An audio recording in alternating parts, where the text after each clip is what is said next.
Hey my friends, jumping back into the Warning Tidal Rising documentary. You know guys, I know you guys say you'll sit through all this.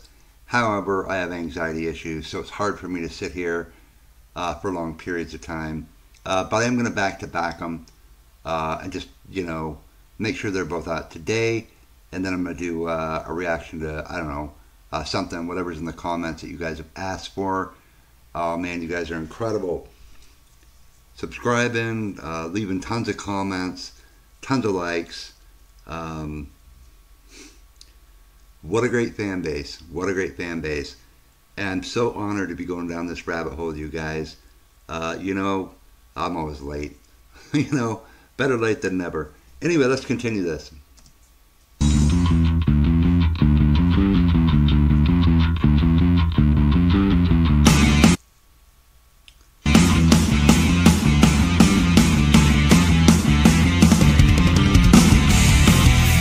Of course, like any type of siblings, like we have our disagreements and our little fights and stuff like that, but we get along really well. We know each other so well that we know how to make it work. Exactly. And in the second that we start writing music, everything just like, flows really nicely.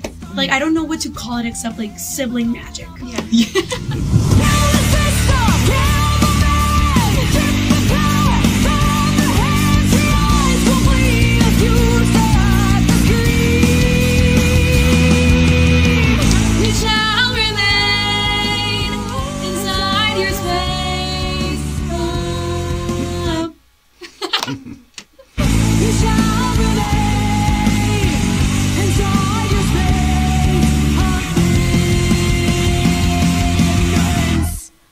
Escape the Mind, those were our first compositions ever. That was our first time writing. I was like 12, Danny was 14, and I was 9. We were children.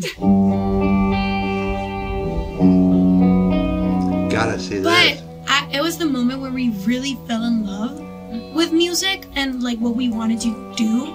Like creating something was just such a powerful experience. And you know, it was such a key thing, I think, personally, that we were not thinking about will people like it, because we were not going to release it. We were not even going to record it. It was not going to be a thing. So we just literally wrote from our 14-year-old hearts. And I'll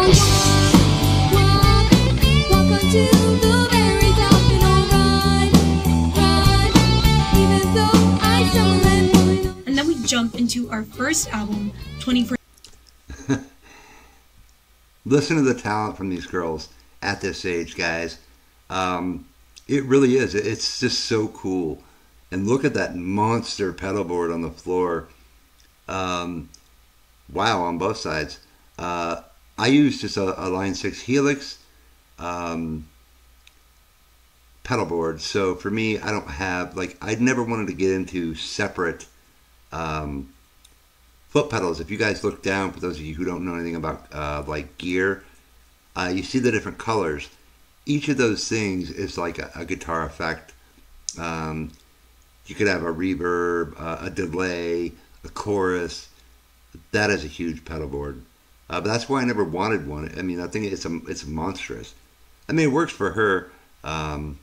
Maybe she uses something different now, but in this particular video here, definitely a lot of pedals on that board. The one on would be our left, her right. That's like a volume or a wah pedal. And on the bass, I mean, that's still a lot of pedals.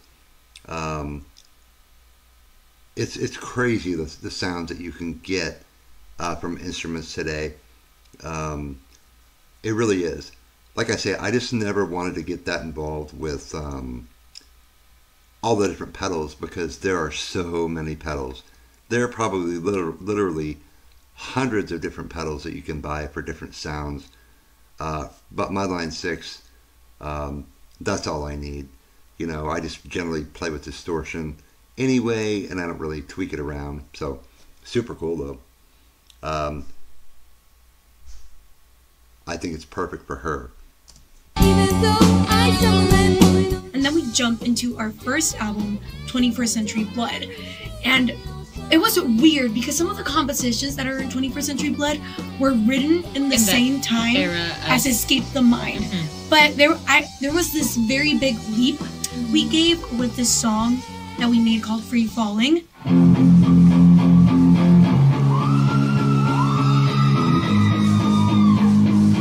It was the first song we actually wrote together. Yeah.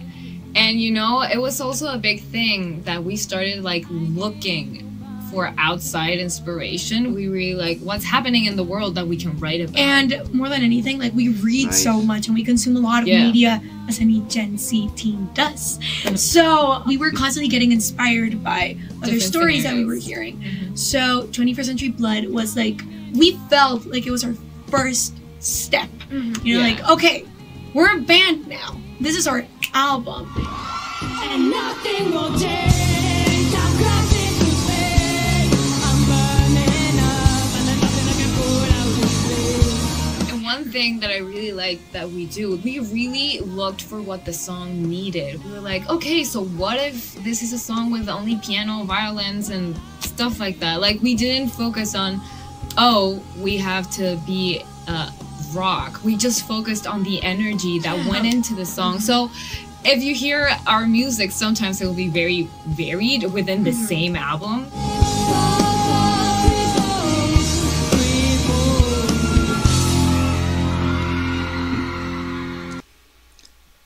I love that though, guys. Not that far into the rabbit hole, but I'm definitely hooked. I love when a band can do different kinds of music. You know, they're not locked into one genre. And I think too many bands today get locked into one genre. It's the same thing over and over and over and over.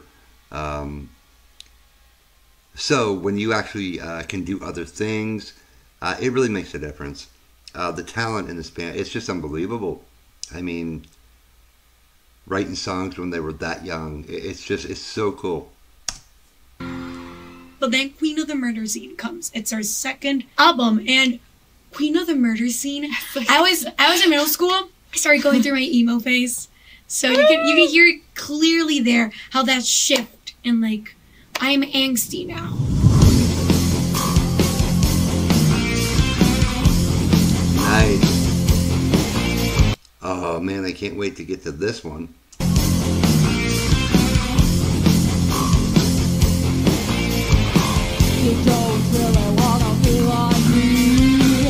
These songs and these albums like grew with us. It's literally, you can see like the change. Yeah, you can feel the personality. Yeah, and music. Queen of the Murder Scene is a concept album. It tells a story. A novel. Yeah, it was like a novel, and it was a really different process writing songs to fit a narrative and a plot. It was really hard. It was hard because we had some, and then we had to add like the filler episodes, but we didn't want them to feel like filler songs. So we really had to put meaning into every single little part.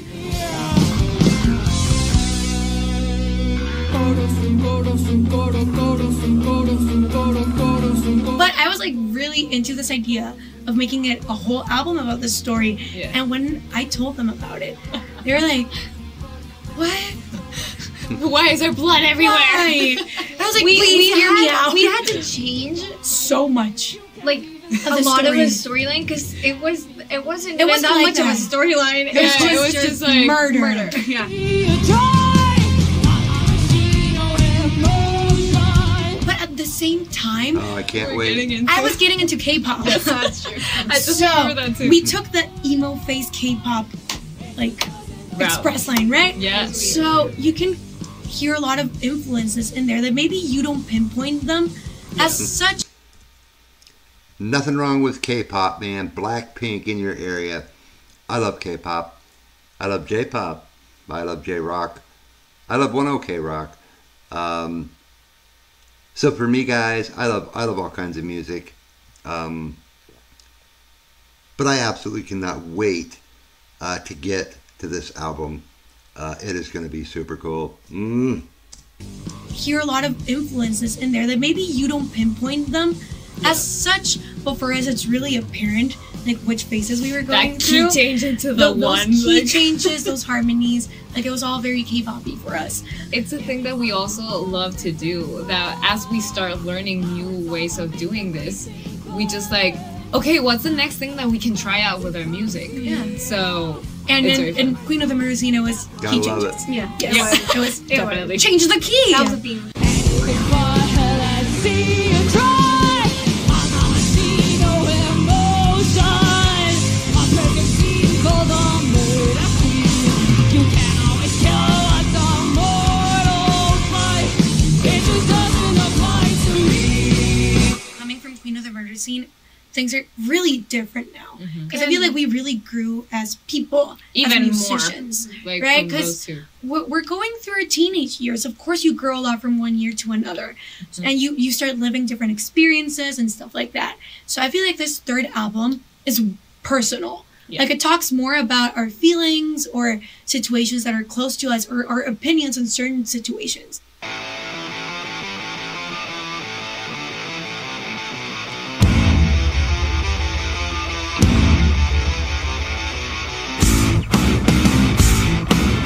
Evolve was one of the songs that we started writing this is gonna be together, and we had music first Yeah. before lyrics and melody. It's usually the other way around. So the three of us were in this room, Yes, and Danny right and Ale here. were like playing, like getting the riff, and I was like, let me write a melody really quickly for the verse, and just like put some lyrics on there. I'm not in danger. I'm the danger now. And I was like, hey, that's a Let's good go ahead. line. That's a cool I'm not in line. danger, I'm the danger.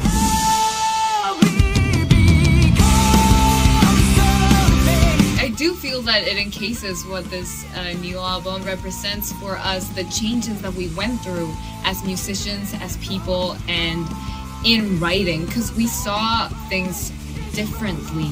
Like right now, we really concentrated on adding a lot of like new harmonies and how like the bass and the drums were going to play together. And then differently at the same time. Like there is so much. You know, I don't know, guys. I think this band is as close to perfection as you can get. I noticed that in the reactions that I've done, how tight knit everything is, and everything complements each other so well. It's not like one instrument is serving the song, if that makes sense. It's incredible, guys. I really love this band so much. Anyway, I'm gonna stop here. I'm gonna come right back in a few minutes, and I'll finish this one. Finish this documentary up, and then we're gonna move over to some music. I have nothing but praise for this band. They're gonna be huge, and the coolest part about this is, well, besides listening to them, they're so young. They're just gonna get better, and they're just gonna explore all kinds of new stuff. It's gonna be awesome. All right, my friends, we'll see you in the next one. Have a good one.